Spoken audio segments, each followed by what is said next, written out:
22 വർഷത്തെ മോദിയുടെ ചെയ്തികളുടെ ഫലം എന്താണ് എന്നറിയണ്ടേ?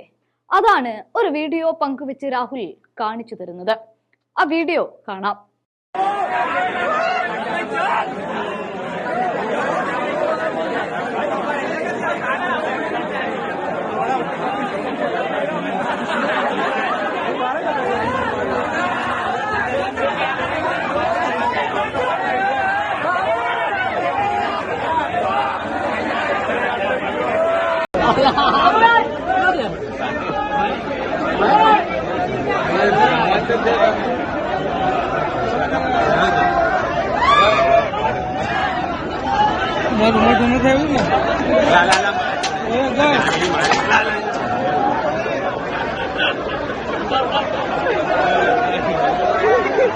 ഗുജറാത്തിലെ ബറൂച്ച് ജില്ലയിൽ ജോബ് ഇന്റർവ്യൂവിനിടെ ഉണ്ടായ തിരക്കിന്റെ ദൃശ്യങ്ങളാണ് ഈ കണ്ടത്.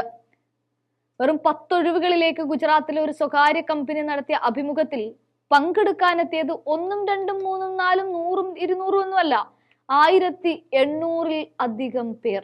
ഇന്റർവ്യൂ നടന്ന ഹോട്ടലിലുണ്ടായ തിക്കിലും തിരക്കിലും കൈവരി തകർന്ന് ഇവരിൽ നിരവധി പേർ താഴെ വീഴുകയും ചെയ്തു. എന്തായാലും ആർക്കും കാര്യമായ പരിക്കുകളില്ല. അതേസമയം സംസ്ഥാനത്തെ തൊഴിലില്ലായ്മയുടെ നേർചിത്രമാണ് ഇതെന്നാണ് കോൺഗ്രസ് പറയുന്നത്. അതിന് അദ്ദേഹം ഉപമിച്ചത് പകർച്ചവ്യാധികളോടാണ്.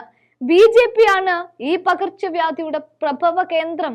BJP ഭരിക്കുന്ന സംസ്ഥാനമാണെന്ന് എടുത്തു പറയുകയും ചെയ്തു. ഇതോടെ രാഹുലിനെ തോളിലേറ്റുകയാണ് രാജ്യത്തെ യുവാക്കൾ.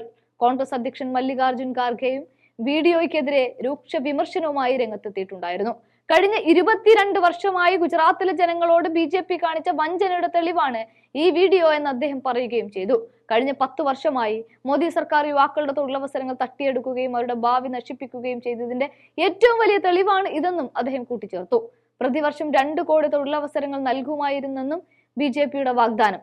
പേപ്പർ ചോർച്ച, നിയമന അഴിമതി, വിദ്യാഭ്യാസ മാഫിയ, വർഷങ്ങളായി സർക്കാർ ജോലികളിൽ ഒഴിഞ്ഞു കിടക്കുക, SC, ST, OBC, EWS തസ്തികകളിൽ ബോധപൂർവം അങ്ങനെ നികത്തൽ, അഗ്നിവീർ പോലുള്ള പദ്ധതികൾ കൊണ്ടുവന്ന് കരാറടിസ്ഥാനത്തിൽ നിയമനം നടത്തുക, കോടിക്കണക്കിന് യുവാക്കൾക്ക് തൊഴിലിനു വേണ്ടി അലഞ്ഞു തിരിയേണ്ടി വന്നു. ഇത്തരത്തിലായപ്പോൾ ഇവയെല്ലാമാണ് മോദി ഭരണത്തിന് കീഴിൽ രാജ്യത്ത് ഉണ്ടായത് എന്നാണ് ഖാർഗെ പറയുന്നത്.